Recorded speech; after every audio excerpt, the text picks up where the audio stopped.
Broadcasting from the business capital of the world, this is the Podcast Business News Network. All right, everybody, welcome back. And I am joined, every Friday at 3 o'clock. Miss Candace Plattor is with me. Welcome back to the show, Miss Candace. Thank you. Hi, everyone. So, love with boundaries. If you can just tell the audience, in case they're new and don't know about this awesome business that you run, in a way to help people, let us know about Love with Boundaries, please. Sure. Love with Boundaries is the company that I formed a long time ago, probably about 30 years ago. I'm an addiction therapist, and I work out of Vancouver, Canada, but I work worldwide on Zoom, working specifically with the families of people who are addicted, because there's so little help out there for them. There's a lot of help out there for the addicts, but there's very little help for the loved ones. So if you're a loved one, please stay with us. If you know a loved one, call them and tell them to be on the show, to come on and listen. Love with Boundaries is a counseling service, and we help families learn how to differentiate between enabling and helping their addicts so that changes can actually happen in your family. And I love the model that you have brought to us about how there's a difference between what traditionally people are supposed to believe. They have a disease that there's nothing that can be done. It's the same as like a Crohn's disease, something that happens to your body, or something that you have no control over. Can you kind of explain a little bit more about it? Because I think you're so right on with that, and you've been through it. So thank you. I have been through it. Yeah, I'm still going. I still go through it. I guess I should let the audience know, if you don't know much about me, that I'm 35 years clean and sober. And somebody said to me, 35 consecutive years? And it's like, yep, 35 consecutive years clean and sober. And right before that, I was diagnosed with Crohn's disease. Most people know what that is, but it's an inflammatory bowel disease that's very painful, right? And debilitating and very embarrassing. It's all full of stuff that people don't want to talk about. Right. I'm okay talking about it today, but what the doctors did back in the 70s, when I was first diagnosed, almost 50 years ago, addiction wasn't on the radar. I don't think they knew what they were doing to me, but what they did was they prescribed all of this really addictive medication for me: Valium, Ativan, those kinds of drugs, and opioids. So I was getting codeine and Demerol and morphine and OxyContin and all of that stuff as much as I wanted, as often as I wanted. And guess what? I became addicted just like anybody else would. And Big so surprise, for about right? 15, sorry? Big surprise, right? When they hand you all these. Yeah, big surprise. But because addiction wasn't on the radar, I had no idea that I was addicted. I just knew that my life was totally falling apart and becoming very, very small. And I was very, very depressed, to the point of being suicidal, of thinking about all the pills that I had and how I could make use of them. Right. So this was a really difficult time in my life, and I reached a bottom with that. And so I had a choice to make about, am I going to live? Am I going to die? Should I stay or should I go? Yeah. That age-old question that we all go through with something. For me, it was about whether to stay alive or not. And obviously, I made the choice to stay alive because I'm here, and I'm grateful for that every day. I picked up the phone and I called the Vancouver crisis line. I'm in Vancouver, Canada. And I I just decided I was going to learn how to live instead of taking my own life. I came pretty close. I had enough pills. I knew how to do it. I knew how to time it so nobody would find me. It Wow. was scary. But when I started to learn about addiction, it took me a little while to learn that I was actually an addict. And when I heard that term addict, when I learned about that, it was it was a relief for me because at least I knew what it was, and Okay. I knew I started to learn what I could do about it. Um, so I started going to 12-step programs. This was back in 1987, and it was really the only game in town. There just weren't other recovery groups to go to. There really wasn't anything else. So I started going to that, and um, I went for about the first 10 years of my recovery. It really helped me. It basically saved my life. But as time went on, I started as my brain fog started to clear, Mhm. and I was actually listening to what was being said in these meetings and in the readings that would happen at the beginning of each meeting. Anybody's been to 12-step meetings, you know what I'm talking Yeah. about. Um, what they tell you is that you have a disease, you have the disease of addiction, and that you're powerless over this disease, and that you're going to relapse because that's a normal and natural part of recovery. That's what they say. um, and basically you have to go to meetings for the rest of your life or you're going to relapse. And I started really looking at this at 10 years clean and thinking, wait a minute, I'm not powerless over this. I'm 10 years clean. I make that choice every day. And I started to look at choice and about how, we as addicts, we don't choose to become addicts. I don't think anybody does that. Nobody says, "Oh gee, I think it'll be fun to be an addict in Yeah. It this sounds like lifetime. fun. Let's do that." Yeah. So, but once we're in the addiction, we have a choice about whether to stay there or whether to move into some kind of active recovery. And I had chosen recovery, and I had chosen it for 10 years. And I knew that I wasn't powerless over it. I also knew that I have a disease. I have a medical disease that doesn't have a cure. I try really hard to get rid of Crohn's. It doesn't quite work that way. Goes into remission, comes out of remission. Yeah. Um, but I'm much better now because I take much better care of myself, but I still have the illness. Hmm. With addiction, it's a really different thing. The reason I think that scientists and other people talk about addiction as a disease is because there's brain involvement. So they think that it's a brain disease. But there's brain involvement in every single thing we do. There's brain involvement when we blink our eyes. Yeah. There's brain involvement with everything. So that doesn't necessarily mean that addiction is a disease. And the difference between addiction and Crohn's, one of the major differences, is that you can get rid of addiction. All you have to do is stop using Right. and make the choice to stop using. As difficult as it is sometimes, to keep making that choice to stop using, and then you're done with addiction.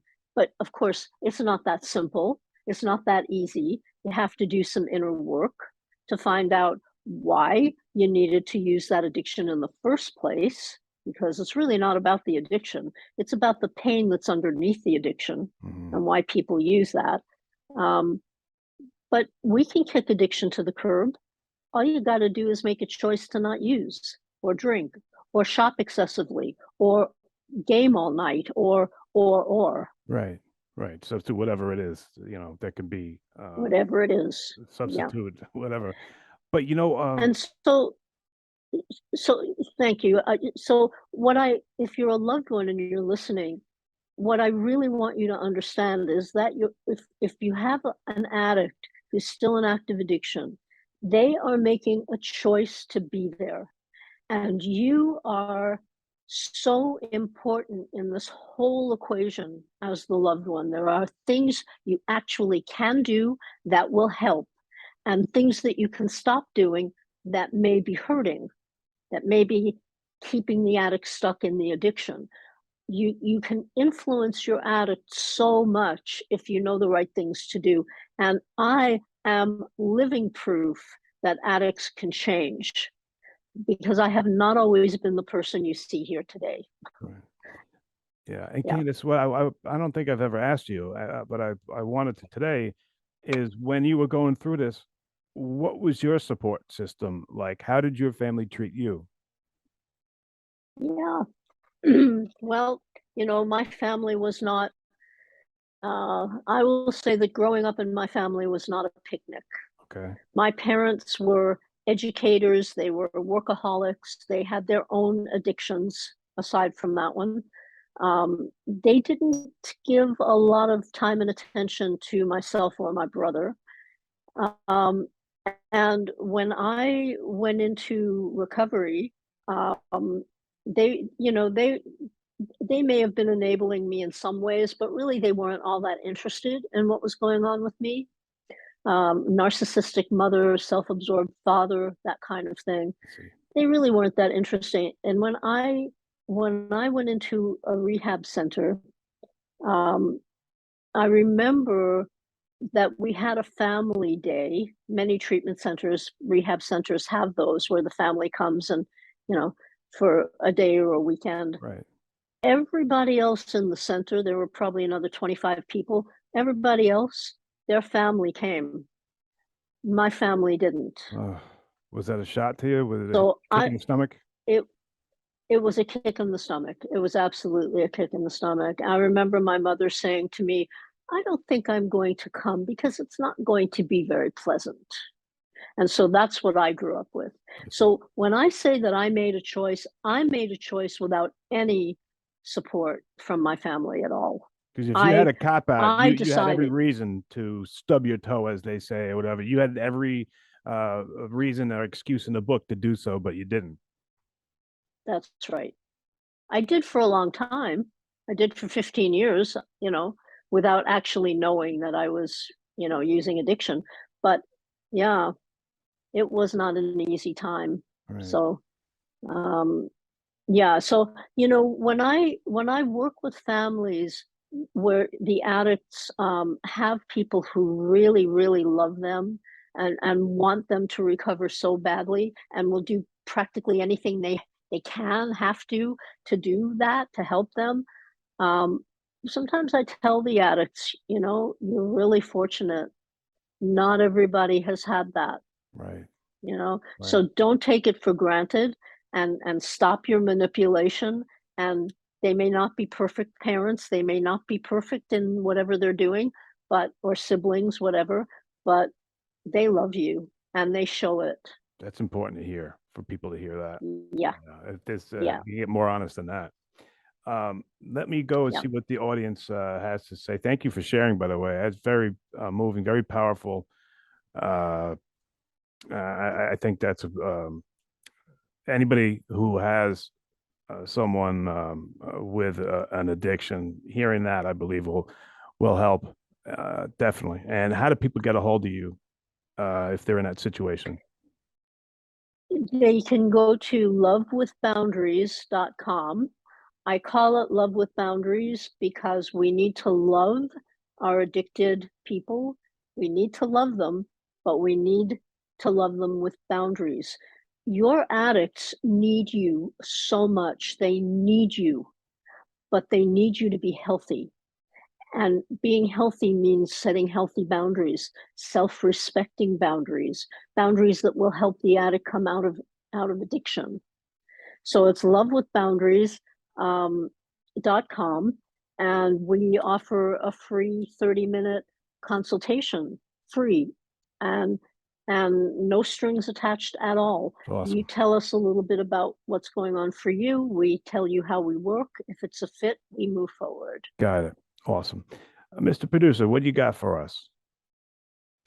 Our first anonymous here wants to know, Does it take a long time for an addict to be around the substance they were addicted to and not relapse? That's such a great question, and hi to you, anonymous. I'm glad you didn't use your name if that felt uncomfortable for you.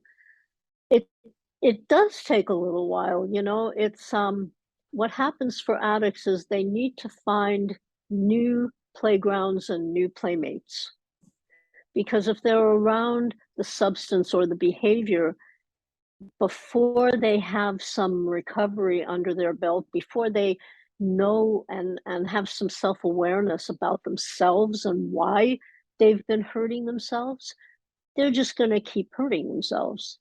You know, Yeah. they're going to find excuses. Um, Anything can be an excuse. A broken shoelace can be an excuse.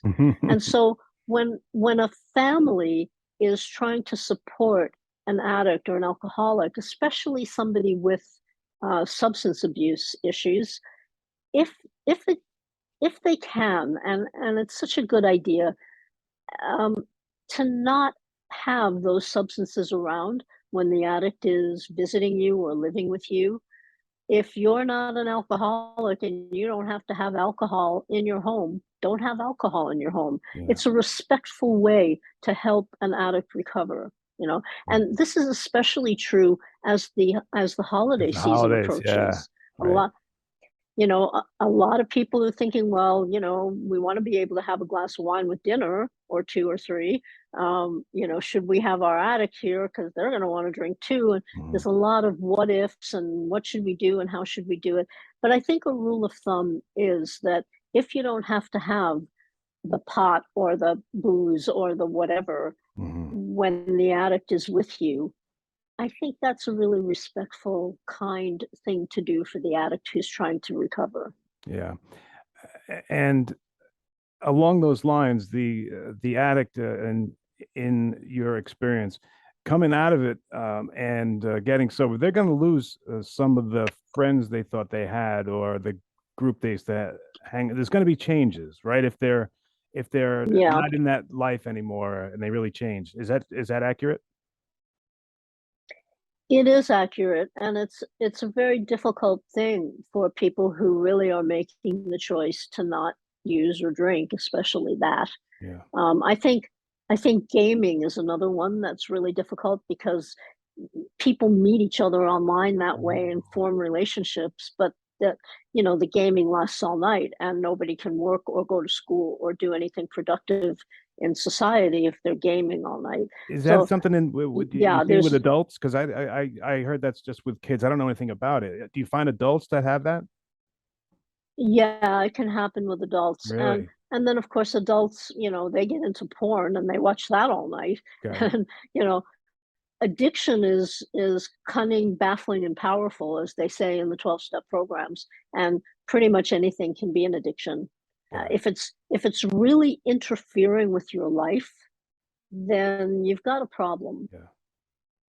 I see. Yeah, All right, that's a good question. What else do you got, Mr. Producer? Good, anonymous. That was a good one. All right, that was a really good one. Yeah. we have our next anonymous here wants to know: should an addict avoid drinking alcohol during recovery, even if they weren't addicted to it in the first place? Mm.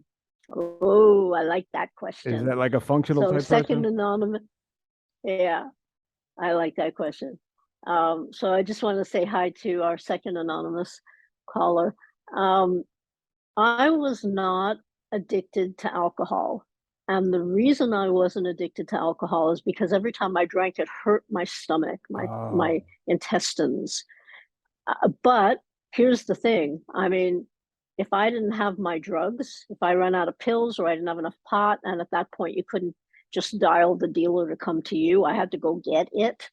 Um, if I didn't have if I didn't have what I wanted, then I would drink, oh even wow. though it Even was though it would hurt. oh so painful. But it was painful physically that way, but emotionally, once my brain was kind of doused in it, then everything felt better, Uh-huh. right? So here's the deal. Alcohol is a drug. It's a liquid drug, and legal and approved of and societally approved of for a very long time. So people think it's okay to drink. It's not okay to drink if you're an addict in recovery. If you're, it's interesting because there are two different sets of 12-step programs. There's Narcotics Anonymous for the drugs. Right. There's Alcoholics Anonymous for the alcohol. It's all the same thing. Yeah. And in some Alcoholics Anonymous meetings, it's called a blue card meeting, and they read from the blue card and they say, you are not to talk about drugs in this meeting. You're limited to talking about alcohol, which I think is crazy, but that's just my opinion. Wow. In Narcotics Anonymous, they talk about anything that's mind altering. Alcohol is mind altering. All of these drugs are mind altering. That's why people use them. Right.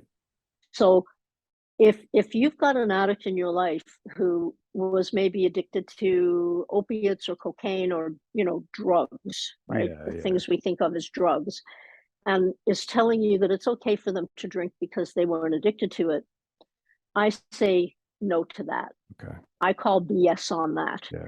Because alcohol is addictive. It's a drug. And if the addict in your life stops using all those other drugs, but just uses alcohol, guess what's going to happen? They're going to get addicted to the alcohol. Yeah. It's a slippery slope. If they're really dedicated to being in recovery, then they need to be abstinent and find out what's going on for them underneath the addiction. What is the pain? Why do I need to cover myself up with this stuff? Yeah. Why trade That's one what for needs the to other? happen. Yeah. Yeah, you can't. It doesn't work. You can, you can try. You can try it. You can use all kinds of mental excuses for it, Yeah. but Tell us it how that isn't going to works. work. Tell us how that works out. Yeah. Yeah. Good That's a luck great with that. question. Good luck with that. Yeah, that's a great Yeah. question. Thank you for that. But I want to piggyback on top of that question. How do you feel about, say you have an alcoholic and the alcoholic switches over to these non-alcoholic drinks? I think they make a beer, Yep. which is a non-alcoholic, but it has like a point, whatever. How do you feel Yeah. about that? A Is very, that, very small. yeah. How do you feel about the use of those when you're in trying to get rid In of alcohol recovery? in recovery? Yeah. What do you think? Yeah, I'm kind of on the fence with that one. I know that people, you see, drugs are a little different. You don't love the taste of a drug. I mean, you can sometimes jones for the taste of a drug, like heroin or something, but you're not taking a drug for the flavor of the drug. You're taking the drug for The head to be change or able to get whatever. away from life. Yeah. Yeah, to be mind altered. With alcohol, sometimes it's different. I never drank enough alcohol to really. Scotch was my drink, and I hated the taste of it. Go figure. That's what I would drink. I hated it, but after the first one, the second one tasted a little better. um, but I think if there's, if people just love being able to have a beer with a hamburger or on a sunny day at the barbecue, whatever, that that's I think it's okay to have a non-alcoholic beer. It isn't completely totally non-alcoholic. There's like a teeny tiny bit of alcohol in them. It would take so many of those beers to get somebody drunk. Right. I mean, there's just not enough alcohol. That person would not even be able to drink enough and take enough liquid into their bodies to be able to be really affected by that kind of amount of alcohol. So I think it's okay as long as the person understands that there could be a lead back. It could be a lead back to drinking that beer.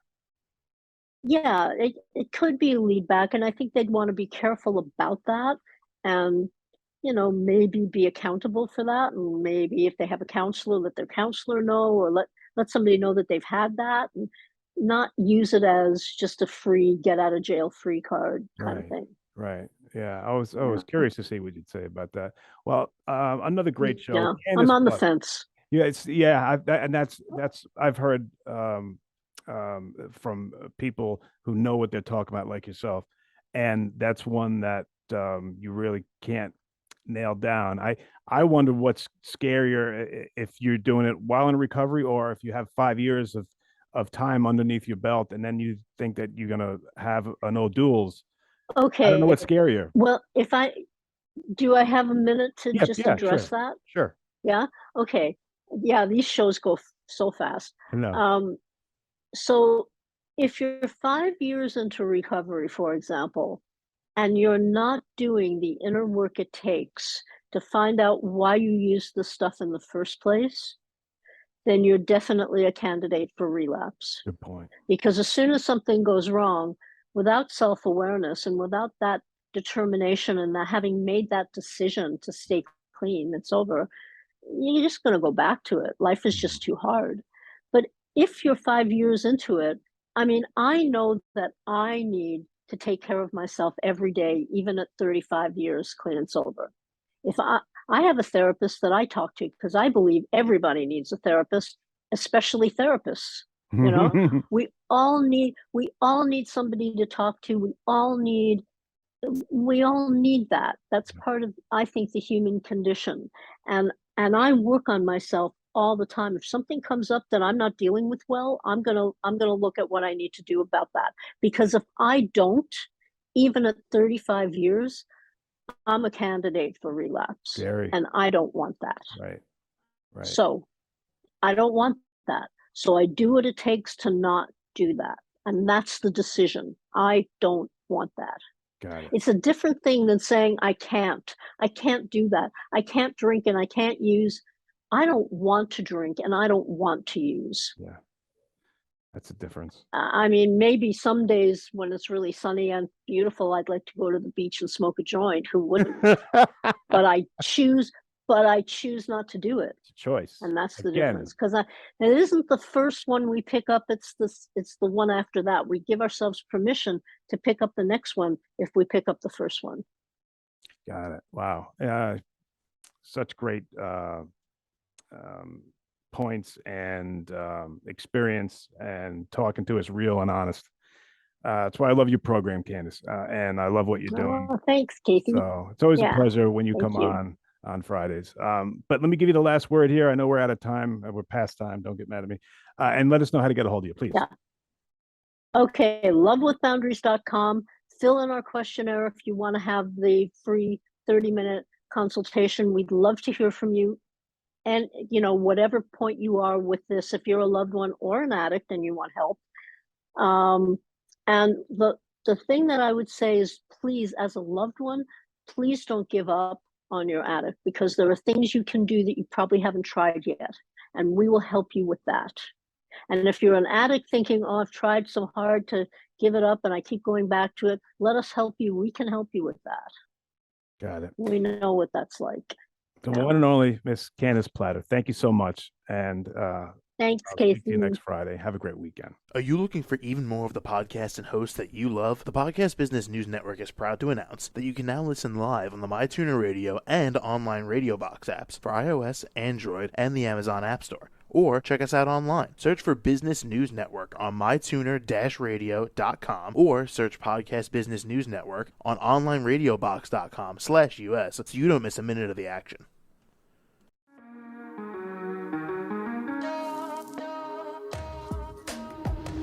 Broadcasting from the business capital of the world, this is the Podcast Business News Network.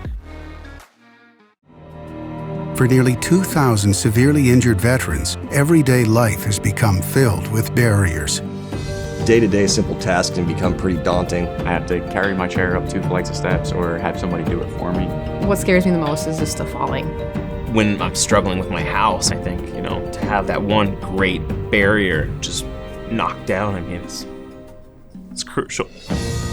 Home for Our Troops is a wonderful nonprofit that builds a mortgage-free, fully adaptive, handicap-accessible house. And there's no catch. It'll be our very first home that we've ever owned. This is a game changer. This is where your life begins again.